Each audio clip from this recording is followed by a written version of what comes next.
Hello, Al Pals. This is Big Al. Welcome to Big Al Presents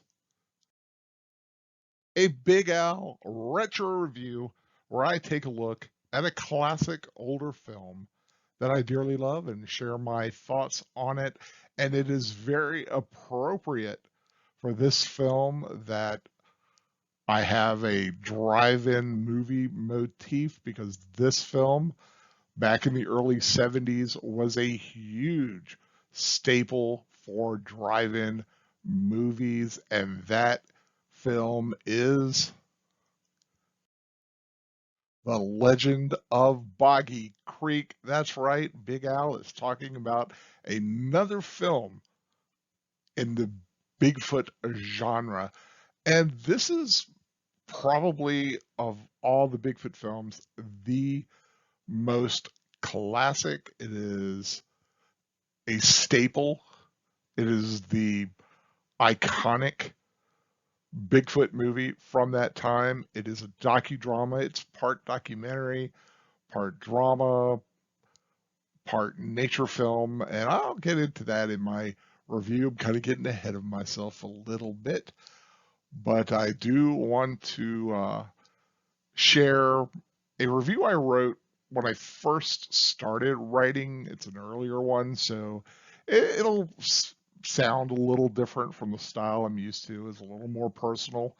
I usually try not to use I in my reviews, but I think this one does. But it's appropriate because this is a film that is very dear to my heart. Now, my official review, as I wrote it several years ago, of 1972's The Legend of Boggy Creek. A monstrous hairy creature lurks in and around the community of Fouke, Arkansas, and the Boggy Creek wilderness. This classic docudrama examines the sightings experienced by the residents and recreates some of the more terrifying encounters with the Fouke monster. If you were a drive-in theater goer in the early to mid 1970s, the chances are you saw this film as it was meant to be seen. On a purely technical level, The Legend of Boggy Creek is a crudely made, roughly thrown together film with some odd framing and shaky edits, but it truly adds to its charm. The movie is a hybrid,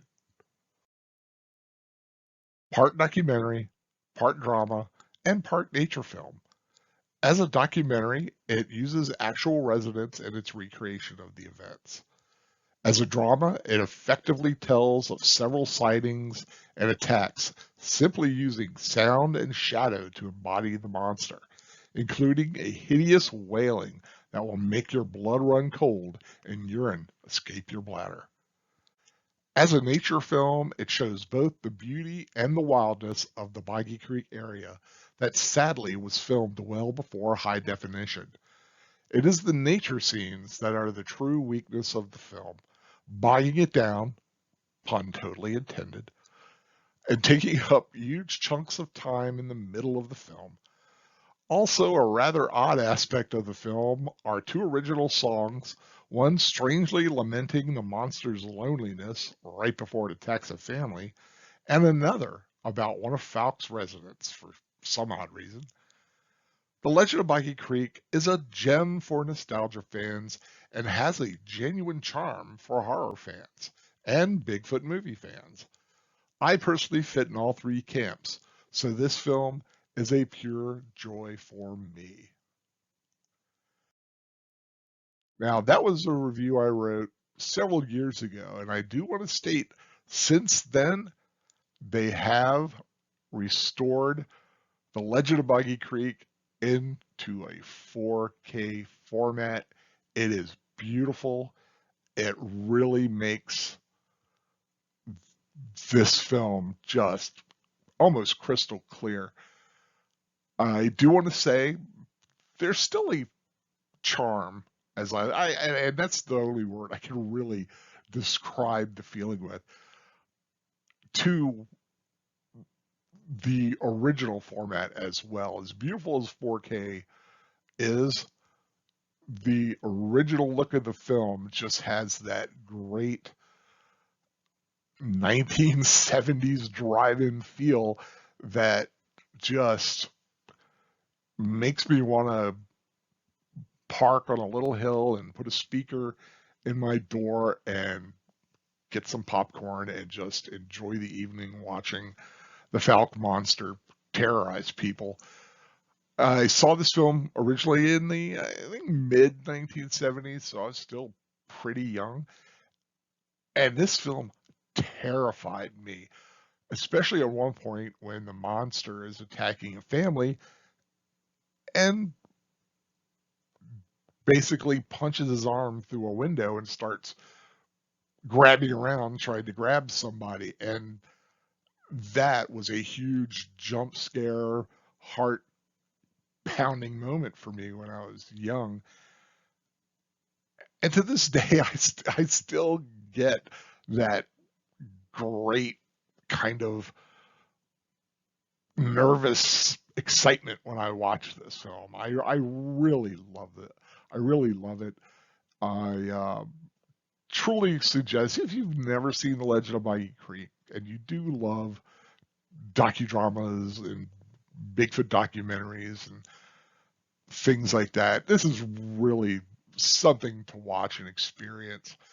I can only hope that one day I would be able to see this at a drive-in motif, because I truly believe some films are made to be shown that way, and this definitely was. It's far from perfect, and Charles Pierce, who also made The Town That Dreaded Sundown, which is another great film, I might do a review on that one day as well. It's just a classic, and it is a wonderful legacy for him to have given us this film. But that is my thoughts on the Legend of Boggy Creek. I, of course, you all know I love the Bigfoot and Sasquatch type movies, and this is the iconic one. So, Legend of Boggy Creek, definitely worth seeing if you haven't. And if you don't want to watch it, that's fine. I just wanted to share my thoughts on it. And I'd like to thank you for joining me for this retro review. Of course, if you haven't subscribed to Big Al Presents, my channel, I hope you do so. I'll have more reviews, rewatches, and rambles in the weeks and months to come. If you like this video, please give it a thumbs up and share it with any of your friends who love our furry Bigfoot friend. But whatever you are watching tonight, be it Legend of Boggy Creek or some other Bigfoot film, because I know you're going to watch a Bigfoot film tonight. It's got to, you got to do it. Uh, I just hope you enjoy whatever you are watching. And until next time, take care.